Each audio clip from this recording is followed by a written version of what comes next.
নমস্কার বন্ধুরা, মিনু রান্নাঘরে আপনাদের স্বাগত। আজকে রোজ রোজ তো বিভিন্ন রকম রান্না নিয়ে আসি, আজকেও রান্না নিয়েই এসেছি। তবে আজকে দুপুরের রান্না না, আজকে আমি একটু ডিনারে কী তৈরি করে নিলাম সেটাই দেখাবার জন্য চলে এসেছি। আজকে আমি ডিনারে কি রান্না করেছি আর কি বানিয়ে নিয়েছি সেটাই দেখাবো।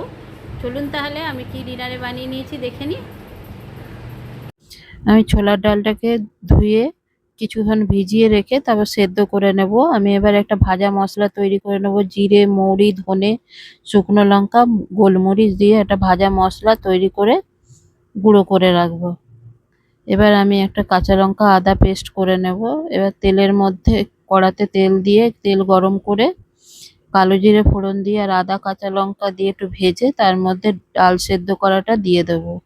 এবার দিয়ে নুন, হলুদ, লঙ্কা গুঁড়ো, অল্প একটু মিষ্টি দিয়ে ভালো করে কষিয়ে নিয়ে তারপরে আমি একটু ভাজা মশলা দিয়ে আর ধনেপাতা দিয়ে ভালো করে ম্যাশ করে নামিয়ে নেব। এবার আমি ওই কড়াতেই আবার তেল গরম করে জিরে ফোড়ন দিয়ে আলু ভেজে নেব।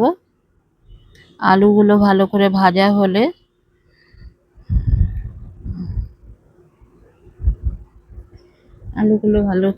হলে তাতে নুন, হলুদ, লঙ্কা গুঁড়ো দিয়ে দেবো। তারপরে একটু ভেজে নিয়ে তাতে আদা কাঁচা লঙ্কা বাটা দিয়ে একটু টমেটো কাঁচা লঙ্কা আমি পেস্ট করে রেখেছিলাম সেটাকেও দিয়ে দেব।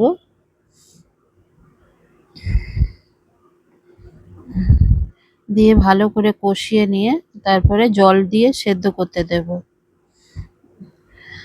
আলু সেদ্ধ হতে হতে আমি এদিকে একটু ময়দা মেখে নেব। আটা আর ময়দা একটু মিশিয়ে নিচ্ছি, তাতে একটু জোয়ান, নুন, মিষ্টি আর তেল দিয়ে ময়াম দিয়ে নিলাম। দিয়ে এবার মাখিয়ে নিয়ে লেচি তৈরি করে রাখলাম। এবার আলুর দমও এদিকে তৈরি হয়ে এসছে। এবার ওতে আমি একটু ভাজা মশলা, গরম মশলা, একটু ঘি দিয়ে ভালো করে নাড়িয়ে চাড়িয়ে আর একটু ধনেপাতা দিয়ে আমি নামিয়ে রাখবো। একটু সেদ্ধ হতে বাকি আছে বলে কড়াটা একটু বসিয়ে রাখলাম।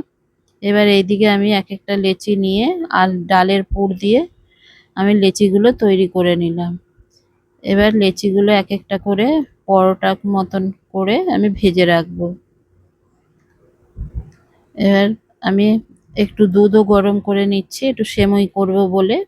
দুধটা ফুটে আসলে ওতে চিনি, একটু এলাচ দিয়ে দিলাম।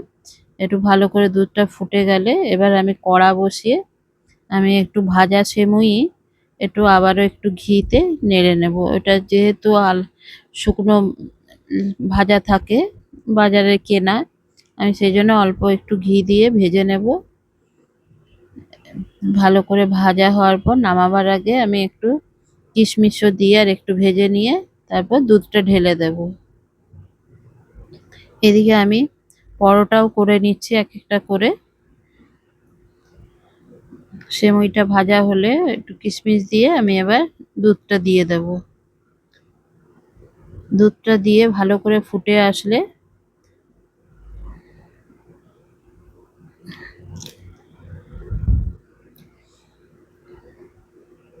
আমার সেমইটা রেডি।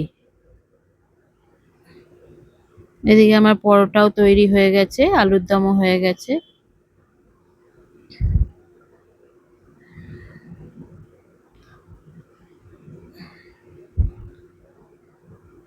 আমার আজকে ডিনারে তাহলে রেডি হয়ে গেল পরোটা, আলুর দম আর সেমইয়ের পায়েস।